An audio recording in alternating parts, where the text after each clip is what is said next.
కూటమి ప్రభుత్వం వచ్చిన తర్వాత నేను ఎన్నోసార్లు వైజాగ్ వచ్చాను, యలమంచిలి వచ్చాను, రంగస్థలం వచ్చాను, రాయచోటి వచ్చాను, అనేకమైన ప్రాంతాలకు ఆంధ్రలో నేను వచ్చాను. కూటమి ప్రభుత్వం వచ్చిన తర్వాత అనేక చర్చిల మీద, అనేకమైన పాస్టర్ల మీద దాడులు జరుగుతా ఉన్నాయి. ఇప్పుడు చూస్తా ఉంటే ఫైనల్ మనం చూస్తా ఉంటే అదే ఆంధ్రాలో రాజమండ్రిలో ప్రవీణ్ పగడాల మీద దాడి జరగడం, వాడిని చెప్పడం జరిగింది. ఇది నిజంగా మరి అచ్చనే కొంతమంది ఏమో లేదు తప్పదాకి డ్రైవింగ్ చేసి ఇట్లా యాక్సిడెంట్ లో మృతి చెందారని చెప్పేసి అంటున్నారు. మరి వాస్తవానికి ఏంటి మరి యాక్సిడెంటా లేకుంటే హత్య అయితే మరి మీకు ఎవరి మీద అనుమానాలు? ఎవరు అన్నారు తాగి డ్రైవ్ చేశారని చెప్పి? ఎవరన్నారు? ఒక అమరా ప్రసాద్ తప్ప, కరుణాకర్ సుగుణ తప్ప ఇంకెవరు అన్నారు? సుమారు 10 లక్షల కోటి మందికి జవాబుదారిగా ఉన్న గొంతు అది ప్రవీణ్ పగడాల అనే గొంతు. కోట్ల మందికి అది వాయిస్ ఇచ్చే మెసేజ్. అది అలాంటి వ్యక్తి తాగుతాడా? ఎంతో మందికి తాగొద్దని చెప్పే వ్యక్తి తాగుతాడా అండి? అది నా క్వశ్చన్. సింపుల్ గా ఆలోచన చేయాలి. నువ్వు తప్పించుకోవడం కోసము, బురద చల్లడం కోసము తాగుతున్నావని చెప్పి ఎట్లా చెప్తారండి? వాస్తవం కాదు. అంటే ఇప్పుడు గతంలో ప్రవీణ్ పగడాల గారు కూడా నేను ఇంత ముందు నా మీద ఎన్నో కేసులు ఉన్నాయి, ఇంత ముందు నేను మద్యం కూడా చేస్తాం, మత్తు తీసుకుంటా అన్నట్లు కూడా చెప్పడం అయితే జరిగింది. మరి అది అవాస్తవం అంటారా? ఇప్పుడు మరి బైబిల్ చదవడంలోనే ఏవైతే అలవాట్లు ఉన్నాయో అవన్నీ మార్చుకున్నారా? ఆయన మారక ముందు ఆయన చెప్పిన స్టేట్మెంట్ ఫేస్బుక్ లో ఓపెన్ గా ఉంది. నేనేం కొత్తగా చెప్పట్లేదు. ఆయన ఒక మీటింగ్ లో చెప్పుకున్నాడు. ప్రతి పాస్టర్ యొక్క టెస్ట్ మన అలాగే ఉంటుందండి. నేను కూడా ఒక పాస్టర్ ఉన్నాను. నేను కూడా బీభత్సంగా తాగేటోని, నా మీద కూడా కేసులు ఉన్నాయి, గొడవలు గందరగోళాలు ఉన్నాయి. కానీ ఈ రోజు నేను పాస్టర్, నేను తాగనగా, సిగరెట్లు తాగనగా, నేను కూడా ఒకప్పుడు గుట్కా వేసుకునేటోని, నోట్లో అది ఏమంటారు తమాకు వేసుకొని తమాకు వేసుకొని తినేటోడు. బట్ ఈ రోజు నేను చేయనది.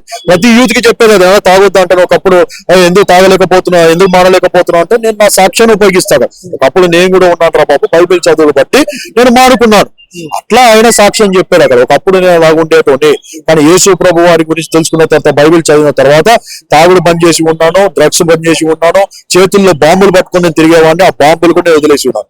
ఇదనే సాక్ష్యం అండి. ఇప్పుడు కాదు. అంటే ఇప్పుడు మీ క్రిస్టియన్ లో ఉన్నటువంటి ఎవరైతే బైబుల్ ని ఫాలో అయ్యేటోళ్ళు ఎవరైతే ఉన్నారో వాళ్ళందరూ కూడా అసలు వైన్ షాపులు పోతలేరు, వాళ్ళు అసలు ఏమి చేస్తలేరు అంటారు. పక్కా చెప్పేది అది, బైబిల్ చెప్పేది అది. ఎవరిష్టం వారు.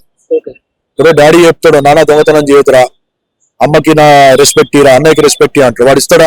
పోలీసులు చెప్తారు, బాబు సిగ్నల్ దగ్గర నువ్వు ఆగలో, ఓవర్ స్పీడ్ చేయొద్దని చెప్పి. వింటారా? This a rule. బైబిల్లో కూడా ఒక రూల్ ఉంది, తాగుదన్న రూల్ ఉంది.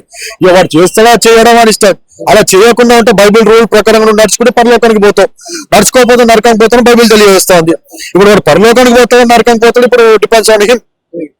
బైబిల్ తెలియజేసేది మాట క్లియర్ గా తాగుదని చెప్పి తెలియజేస్తుంది. సరే అన్న, ఇప్పుడు ఫాస్టర్ ని చంపాల్సిన అంత అవసరం ఎవరికి ఉంటది? అంటే ఇక్కడ రెండోది కూడా ఇంకోటి ఏంటంటే, ఈ ఫాస్టర్ ఎదుగుదల చూడలేక పక్కన ఉన్నటువంటి మీ క్రిస్టియన్స్ హత్య చేపించారు అని చెప్పేసి కూడా ఇలా కొన్ని అనుమానాలు అయితే బయటకు వస్తా ఉంటాయి. ఏం చెప్తారు? ఎవరు వారు? కొంతమంది క్రిస్టియన్స్ పేర్లేంటి? ఏ క్రైస్తవులు కూడా అలా చేయరండి. ఏ క్రైస్తవులు కూడా అలా చెయ్యరు. నువ్వు పెరుగుతున్నావు అని చెప్పి ఇప్పుడు సతీష్ కుమార్ పెరుగుతా ఉన్నాడు, శ్యామ్ కిషోర్ పెరుగుతా ఉన్నాడు. వాళ్ళ మీద దాడులు జరిగాయా? దాడులు జరగలేదే. వాళ్ళు ఇంకా అత్యున్నత స్థానంలో ఉన్నారు కదా, ప్రవీణ్ కంటే ఎక్కువ ఉన్నారు కదా సతీష్ కుమార్ అనే వ్యక్తి. మరి ఆయన ఎందుకు దాడి జరగలేదు? దానికి దీనికి సంబంధమే లేదు. ఇది ఖచ్చితంగా ప్రీ ప్లాన్ మర్డర్. ఎందుకంటే ఓపెనింగ్ గా ఎక్కడ కూడా ఏ క్రైస్తవుడు కూడా చెప్పలేదు నేను చంపేస్తారా అని చెప్పి. ఓ కరుణాకర్ కూడా చెప్పాడు, ఓ అమరా ప్రసాద్ నిన్న చెప్పాడు, కత్తి మహేష్ అయిపోయాడు, ప్రవీణ్ పగడాల అయిపోయాడు, నెక్స్ట్ నువ్వే రాజయ్య బాబు అని పెట్టాడు. తన అర్థం ఏంటి? ఓపెన్ గా వాడే అంటే నేను ప్రవీణ్ పగడాలని కత్తి మహేష్ కంప్లీట్ చేసాము, నెక్స్ట్ నువ్వేరా అని చెప్పి అంటా ఉన్నాడు అమరా ప్రసాద్. 4వది డిస్కీ బాబా మొన్నే రాజమండ్రి వెళ్ళి అక్కడ ఒక క్రాస్ ఉంటే ఆ క్రాస్ ని పీకేయండి, కొట్టండి, తరిమి కొట్టండి అని చెప్పి అక్కడ గందరగోళం చేసి వచ్చాడు. అదే రాజమండ్రి ప్రవీణ్ పగడాల గారు చనిపోయి ఉన్నారు. డిస్కీ బాబా కారణం కాదా అని చెప్పి అంటా ఉన్నారు. డిస్కీ బాబా ఎక్కడ పోయినా కూడా రెచ్చగొట్టే మాటలే. హిందువులను రెచ్చగొడతా ఉన్నాడు, క్రైస్తవులను రెచ్చగొడతా ఉన్నాడు, క్రైస్తవ మనోభావం దెబ్బతీస్తా ఉన్నాడు, మా కోపం తెప్పిస్తా ఉన్నాడు. ఇటేమో ఒకవేళ రేపు రాధా మనోహర్ దాస్ మీద మనం జరిగింది అనుకోండి, ఇప్పుడు హిందూ క్రిస్టియన్ మధ్య ఘర్షణలు జరగవా? దాని పోలీస్ డిపార్ట్మెంట్ సీరియస్ గా ఎందుకు తీసుకోవట్లేదని చెప్పి అడుగుతా ఉన్నా నేను. ఎన్ని కేసులు పెట్టాలి? ఇప్పటికి సుమారుగా రాధా మనోహర్ దాస్ మీద నేనే ఎన్నో కేసులు పెట్టి తిరుపతి దగ్గర ఆలేరు దగ్గర వాడిని బైండ్ ఓవర్ చేపించి 2 లక్షల జరిమానా అని చెప్పి రాపిచ్చిన తర్వాత కూడా మళ్ళీ రాధా మనోహర్ దాస్ అలా రెచ్చిపోతా ఉన్నారు. కరుణాకర్ కూడా మీద పంజాగుట్టలో నేనే 3 కేసులు పెట్టి ఉన్నా.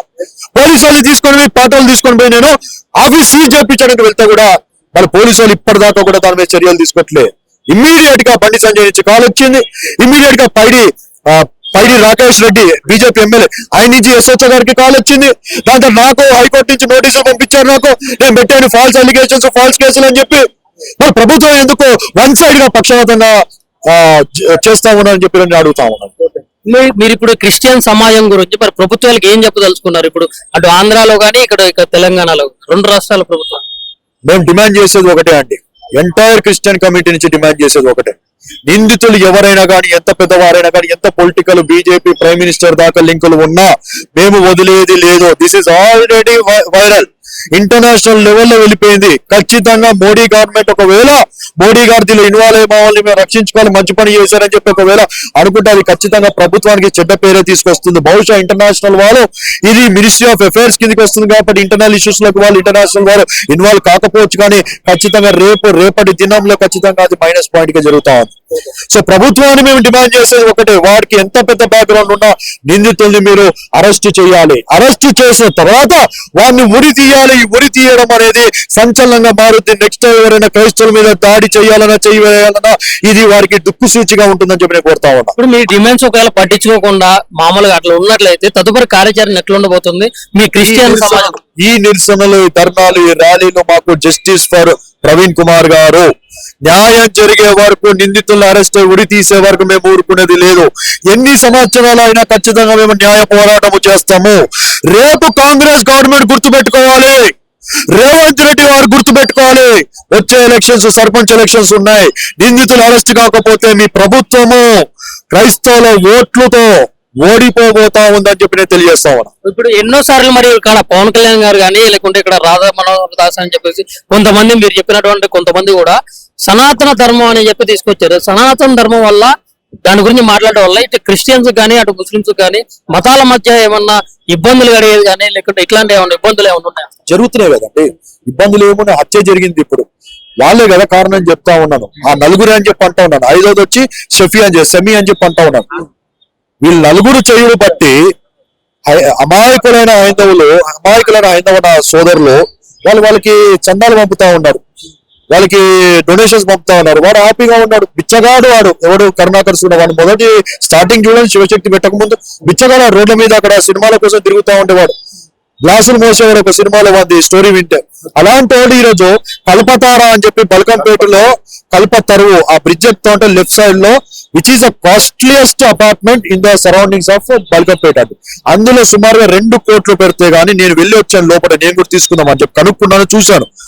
2 కోట్ల నుంచి స్టార్టింగ్ అండి. 3.5 బెడ్రూమ్స్ అవి, 3 కూడా ఉండవు, 3.5 బెడ్రూమ్, 2 కోట్ల పైన ఉన్న బెడ్రూమ్ అపార్ట్మెంట్ ని ఈరోజు కరుణాకర్ సుకున వాడి పేరు మీద లేదు, వేరే పేరు మీద ఉంది. అందులో వాడు ఉంటా ఉన్నాడంటే ఎంత డబ్బు వచ్చి ఉంటది.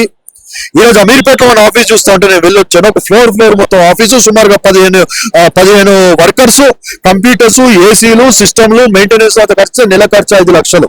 ఒక ఇన్నోవా కార్. బిచ్చగాడైన వానికి అయ్యో పాపం అని చెప్పి అమాయకులైన హైందవ సోదరుల నుంచి డబ్బు కొట్టేయలేదా? దేని బట్టి?